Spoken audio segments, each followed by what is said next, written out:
Hi class, we are now looking at sharing electrons, which is a covalent bond between nonmetals. So covalent Lewis structures are electrons that are shared. So nonmetals bond with other nonmetals. That creates a molecular compound, and they have to share electrons in order to fill that octet. So this is where the covalent bonds come in, is through the sharing of electrons to fulfill an octet for each atom.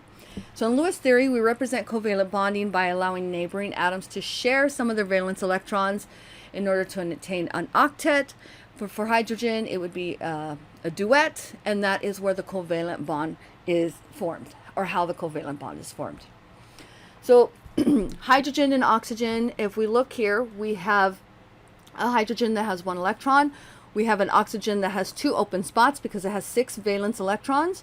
It's going to need to have 2 hydrogens in order to fill those empty spots. And water is H2O. So we know that for one oxygen, in order to fill for a full octet, it has to take electrons from 2 hydrogens.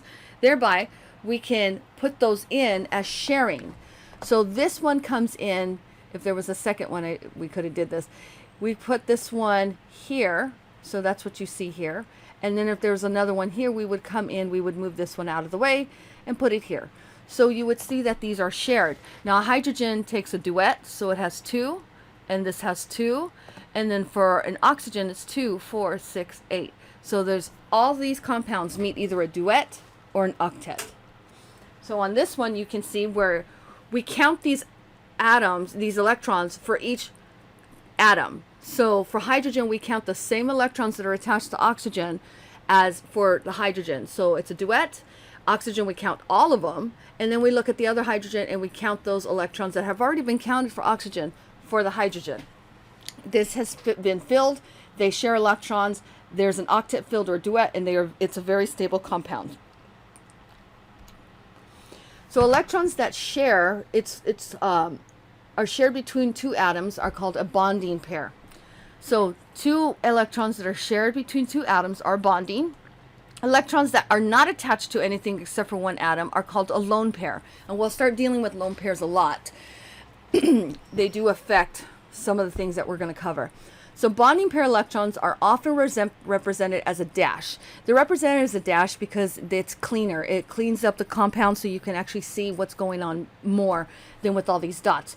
So this is not as streamlined as this. So when you see a dash, make sure you understand that that represents a pair of electrons. There is 2 electrons for one dash. So consider the Lewis structure of chlorine. Chlorine has 7 valence electrons, and if 2 come together, they share that lone electron with each other. But what we do is, instead of drawing it with the dots, we make a bond. And that allows us to know that there's actually 2 electrons here that are being shared, but we leave it as a bond because it just looks cleaner than like this. When we examine elemental chlorine, we find that is a diatomic molecule. So it's in natural state with Cl2, with 2 of them. Okay, so hydrogen is also a diatomic molecule found in nature as a diatomic molecule with 2. So it's going to come together as 2, and as you can see, hydrogen has 1, but it comes in and fills that empty space with another hydrogen. So we can either draw it like this, or you draw it like this. And I'll tell you, after a while of you drawing these, you're thankful that you have dashes. You get tired of drawing dots. And it's just cleaner. So this is when you start writing out, this actually looks better than this. So again, that tells you there's 2 electrons here. There's a pair of electrons. Okay, so oxygen exists as a diatomic molecule. So if we pair 2 together, so let me just read this and I'll explain. Pair 2 oxygen atoms together and write a Lewis structure. We do not have enough electrons to give each oxygen atom an octet. So we then have to get creative by moving electrons around. We have to fill an octet, but the way that we're filling it is not working. So we have 6 and we have 6, but that means that we only fill 1, but the other one is left deficient.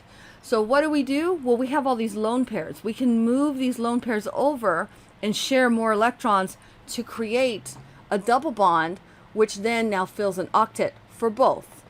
So you see that it takes this pair and it moves them, And now we draw dashes because it makes it look a little easier. And now we can count, and all of these, both oxygen atoms have an octet. There's 2, 4, 6, 8, 2, 4, 6, 8. So this now fulfills the octet for both, where this did not. So now we're going to start looking at double and triple bonds, because that's what we have to do in order to form octets for some atoms. This does not apply to all and cannot work with all. Some of these, there's only a select group of atoms that can handle double and triple bonds.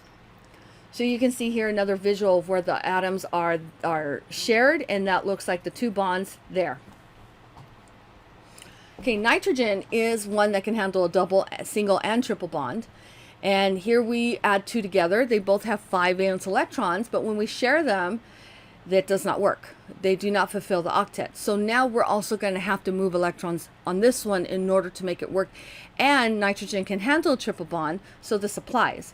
So we set it up, and then you visually try to imagine moving a pair of electrons off both of them to keep it symmetrical. And when we do, what we find is we have a triple bond. So we have 2, 4, 6, 8. So this one has a filled octet. 2, 4, 6, 8. This one now has a filled octet. And because they are symmetrical, we also want to keep the valence electrons looking symmetrical. So we want to keep them looking exactly parallel to each other. Okay, so when 2 electron pairs are shared between 2 atoms, that creates a double bond. That's 4 electrons, or 2 pairs. Double bonds are shorter and stronger than single bonds. The distance between oxygen nuclei and oxygen-oxygen double bond is 121 picometers, but in the single bond, it is 148 picometers. While Lewis theory does correctly predict a double bond in oxygen, diatomic oxygen, it is insufficient to explain the paramagnetic properties of oxygen. This problem led to the development of other bonding theories. Paramagnetic atoms are slightly attracted to a magnetic field. We're not going to cover that right now. This is just opening the door to let you know that, sorry, my cat just walked on the keyboard, that there's other theories that are going to be coming out, because some of the theories we use do not always explain everything that we're seeing. So triple bonds are even shorter and stronger than double bonds.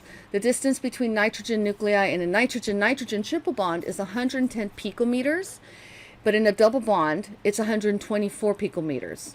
When we examine nitrogen, we find that it exists as a diatomic molecule, so 2 of them, with a very strong short bond between them. The bond is so strong it's difficult to break, so it pretty much makes nitrogen molecules relatively unreactive molecules. So think about that when you see these big nitrogen tanks that are around places.